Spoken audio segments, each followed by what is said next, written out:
Hello everyone, welcome back to another English online session. I hope you all fine. Today I am going to explain you a chapter from the book Moments. The name of the chapter is Weathering the Storm in Ersama. The story is set in the year 1999 in cyclone affected Odisha. 7 years after his mother's death, the protagonist means the main character of a story. Prashant goes to visit his friend in the coastal town of Ersama. That very evening, a menacing storm descends upon the town. Although Prashant's friend's house withstands the fierce wind, it is flooded with rainwater and also gets damaged by trees that crashed onto its roof and walls. The devastation continues for 36 hours, and Prashant and his friend's family have to resort to taking refuge on the roof to escape the rising flood water.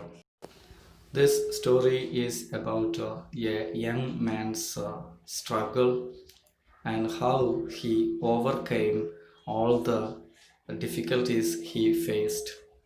This is a natural disaster, quite difficult to tackle it, but he intelligently led the whole society to overcome this disaster. Such a wonderful and inspiring story about Prashant. Now, let me give you a brief outline about the writer. Harsh Manthur is a social activist, author, and a former officer of the Indian Administrative Service. He has founded and led many campaigns in the interest of social causes such as legal justice for survivors of communal violence, Dalit rights, the right to information, rehabilitation of street children and homeless people, among others.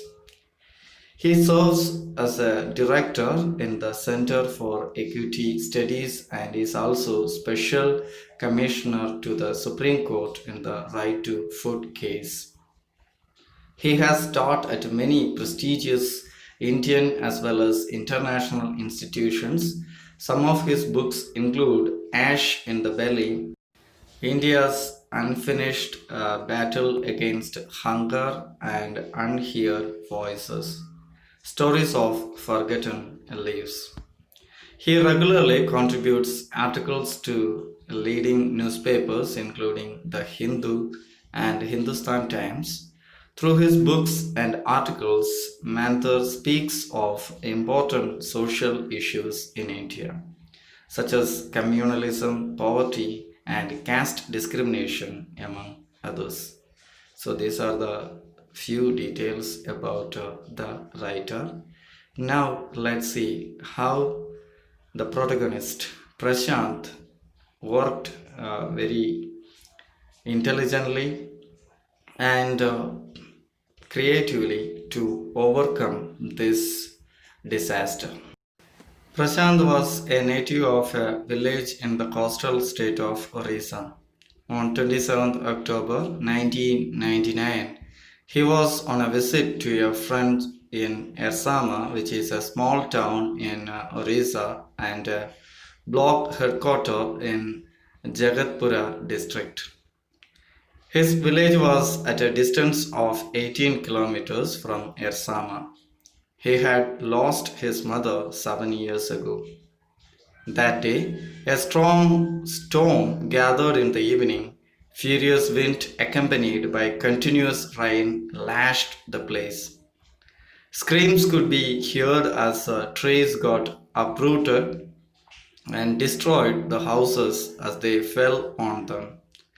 The water flowed with a gush and swept away houses that came in its way. So the initial passage itself explaining us how terrific or horrific it is, the scene, after the cyclone hit the small coastal town. Prashant was away from his house. He was in his friend's house, and by the time in the evening the cyclone hit that small town, and small or weak houses were washed away because it was flooded. It was a terrific scene, quite difficult to survive in such a condition. There was neck deep water in his friend's house. As his house was a Pakka house, it was able to resist the strong winds which blew at a speed of 350 kilometers per hour. His friend's family was terrorized because in the middle of the night, trees had fallen on the house, damaging the roof and walls of the building. The storm continued for the next 1.5 days, although the wind had slowed down. To escape the rising level of water, Prashant, along with his friend and his family, took shelter on the roof of the house. As the day dawned, Prashant saw the destruction caused by the super cyclone. This passage are also explaining about the destruction this cyclone followed by the heavy rain just done in that particular area. The rain continued nearly 1.5 day continuously, so the water level increased, and they were compelled to just go to the roof to save themselves because the flood caused the increase of water level in the house. As far as Prashant could see, he saw a cover of muddy brown water. There were the remains of shattered houses surrounded by the water. Dead bodies of animals and human beings floated in the water. Huge trees had fallen and were floating around. Two coconut trees had fallen on the roof of their house. Initially, they thought the trees had damaged the roof and walls of the house, but later they realized that this proved to be beneficial for them. As they were trapped in the house, they ate the raw coconuts from these trees and saved themselves from dying due to starvation. They spent the next 2 days on the rooftop. Everyone was so scared that they sat together in a group. It was very cold, and the continuous rain washed away Prashant's tears. So here the condition is very pathetic. Initially, just they saw the flooded water in brown color. It's flowing, and they are on the rooftop. The trees were fallen on the roof. They were very scared, and they are worried that these trees damaged the roof. But later, it itself became beneficial because the food availability is not proper there, or they can't get any sort of food. So they survived eating these coconut raw coconuts, so it became a beneficial. It's like a blessing in disguise for them. He was worried about his family members. Maybe he could have lost another family member and would be in grief over the loss of a loved ones once again. This thought worried Prashant. The rain stopped after 2 days. It seemed to Prashant that the 2 days' time was as long as the duration of 2 years. This shows that it was very difficult for him to pass the time as the worry about his family's well-being worried him. The rain had stopped and the water was receding gradually. Although it was dangerous to go out, he did not waste any more time and left to find his family. His friend's family requested Prashant to stay back, but he left. So even though he stayed with the friends, family members, he always thought about his family members who were living in some distance. He already lost his mother, and he could not tolerate the loss of another person.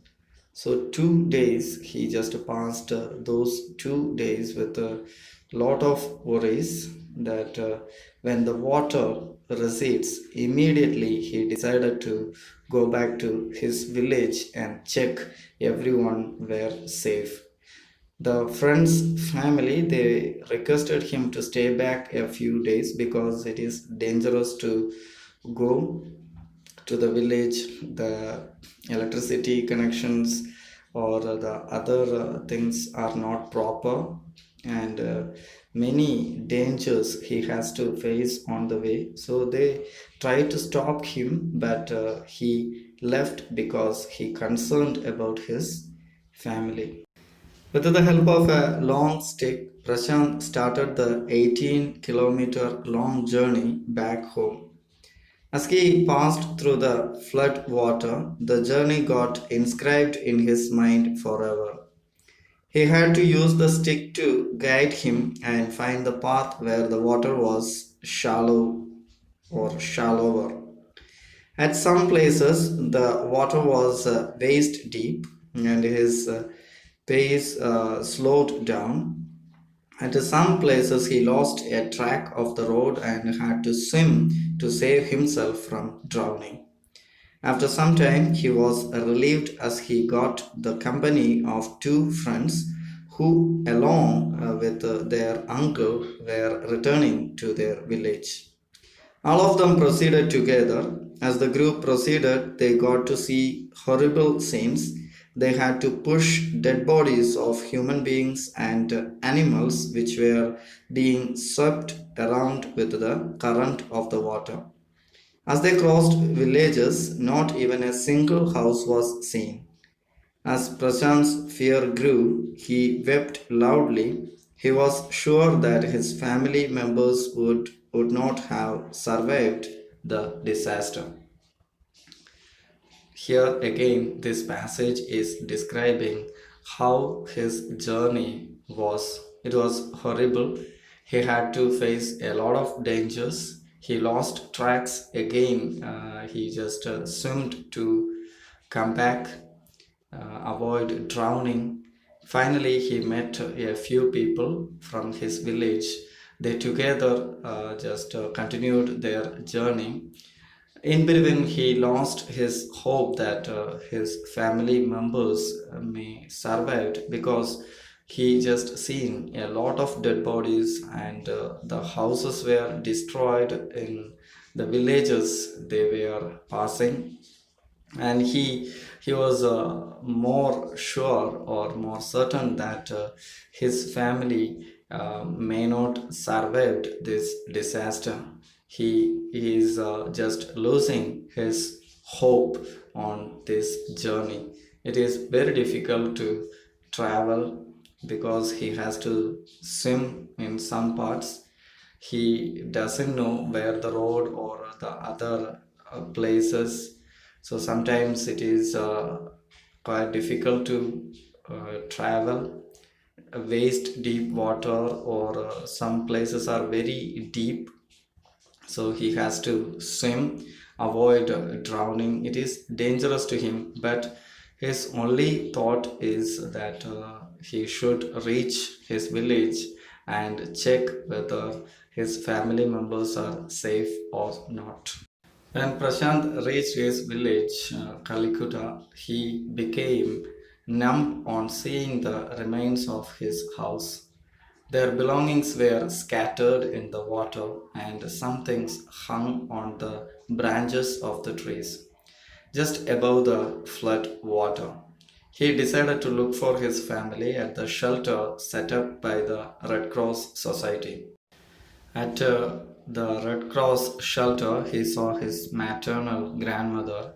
She appeared weak but was glad to see that Prashant was alive. She rushed to him with her arms open and her eyes full of tears.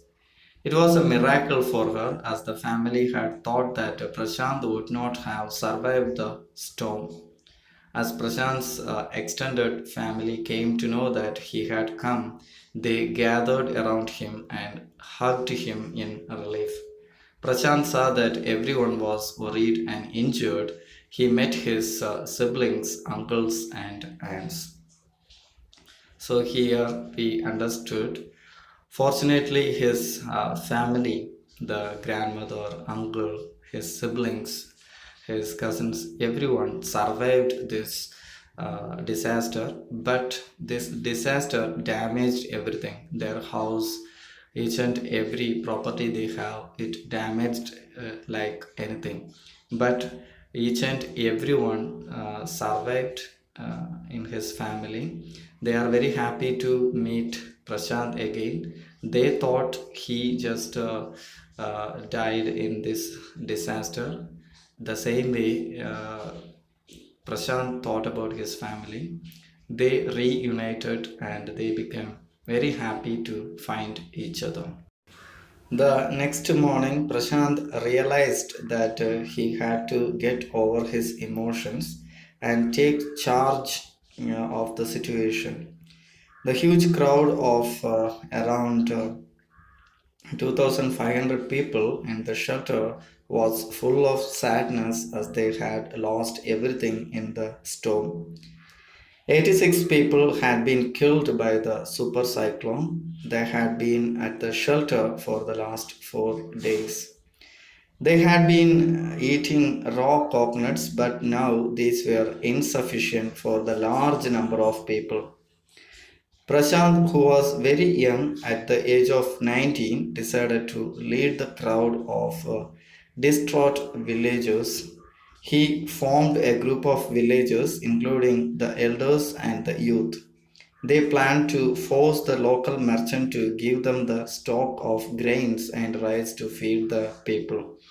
The group succeeded and swam through the floods to get food for the crowd.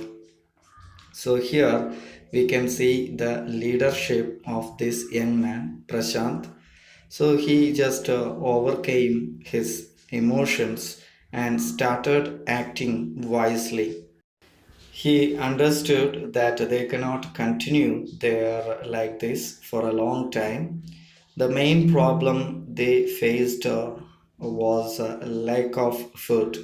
So he just collected a few young people and the elders of that gathering and went to request the local merchants to or force them to give the stocks of grain to give food to these people.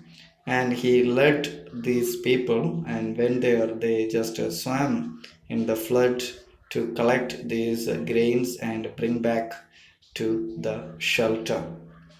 Here we can see the leadership of this young man, and he was struggling his level best to overcome this disaster. No one was bothered by the fact that the rice was getting rotten because they were starved and were ready to eat even the rotting rice. The branches of broken trees were used to kindle a fire. As they were wet, burning a fire was an arduous task. It was a slow fire, but they managed to cook the rice on it. The survivors ate a meal after 4 days. The second task of the group was to clean the shelter. They removed garbage, cleaned excerptory waste, dead bodies, and tended the injured. On the fifth day after the supercyclone, a military helicopter flew over the shelter and dropped food parcels. It did not return later, but they needed food. So the youth in the crowd gathered empty. This passage also explaining the pathetic condition of the people. The collected rice or the grains, they just With much difficulty, they made fire and they cooked the rice. Even though it was rotten, they had eaten it. And the hunger made them eat it. They just started cleaning the surroundings after that. And finally, on the fifth day, they had seen a helicopter for the rescue operation. They just came there and just thrown food packets, parcels to them, but it is not enough. So, with the leading of Prashant, the youths gathered and they have just collected the utensils. Then the children were made to lie in the sand with the utensils on their stomachs to indicate the passing helicopters that they needed food. The helicopters got the message and returned with the food and other necessities for the crowd at the shelter. A large number of children had been orphaned in the super cyclone. Prashant put them together under a polythene sheet. The women in the shelter were deployed to look after the children, and the men arranged food for everyone. The sadness of the children and women in the shelter was growing with each passing day. Prashant requested to work in the NGO called Food for Work in order to keep the children busy. He organized sports events for them. He took help of other volunteers to help the widows and orphans to return to normal lives. So here we can see how intelligently or according to the situation Prashant worked to bring these people back to normal life. So he collected all the children and brought back one under one roof, and the women were assigned to take care of them, and men were assigned to supply them food to make them entertain or overcome the fear or the impact created by the super cyclone. He arranged some tournaments to make these children busy and ask them to work in the NGO called Food for Work. He just got help from the volunteers to make everything okay. So here we can see how intelligently or wisely Prashant worked to make things right or bring these people back to normal life. The government had proposed to set up separate institutions for widows and orphans, but this proposal was successfully rejected by Prashant. He felt that these separate institutions would neither help the orphaned children nor would they be beneficial for the widows.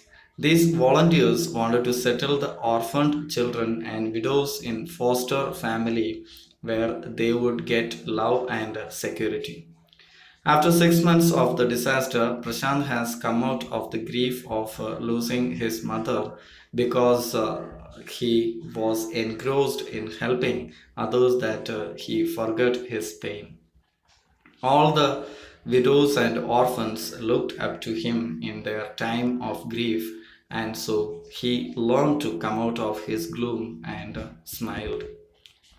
So here the government proposed a project to establish institutions to separate institutions to give shelter to these widows and orphan children, but Prashant rejected it and bring these two groups under one roof to make them happy, so the women can forget about their lost and be happy with these children. They can look after these children, and also on the process he forget his personal grief. He forget about the pain he just gone through. This is actually a wonderful story explaining how a young man just helped the whole society to survive a disaster. How smartly he has just done everything. I hope you understood the explanation of the lesson. Now, all of you are asked to just read the text. Don't forget to have a dictionary while reading. That will help you to find the meaning of new words. Write the meanings just nearby the word in the text. See you in the next class. Bye.